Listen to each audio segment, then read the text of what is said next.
Le gouvernement du Québec a décidé d'investir pour les personnes qui souffrent d'obésité morbide. Une nouvelle salle d'opération vient d'ouvrir ses portes à l'Institut universitaire de cardiologie et de pneumologie, l'hôpital Laval. On devrait être capable de faire 2 fois plus de chirurgie d'ici 3 ans. Nicole Germain. Il y a tout juste 4 jours, Gwendalina Perret, qui souffre d'obésité morbide depuis son enfance, a été opérée pour une chirurgie bariatrique. Une intervention qu'elle attendait depuis 4 ans. C'est long dans une vie, 4 ans. C'est 4 ans que j'ai perdu à ne pas faire autant de sport que je voudrais avec mes enfants. C'est 4 ans à avoir du diabète et à essayer de contrôler tout ça. Des délais d'attente que même le ministre de la Santé juge inacceptables. Le traitement de l'obésité morbide est, dit-il, une priorité. Avec le plan d'aujourd'hui, on corrige en partie la situation.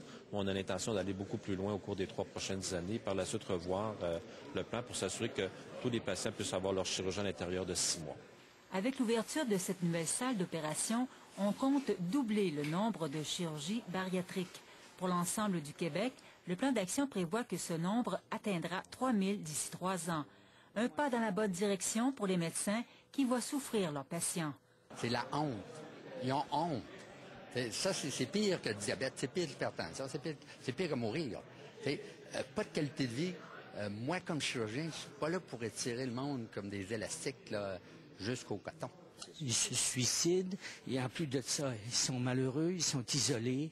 Ils ont besoin qu'on aille à eux pour les sortir du trou. Au Québec, c'est près de 300 000 personnes qui souffrent d'obésité morbide.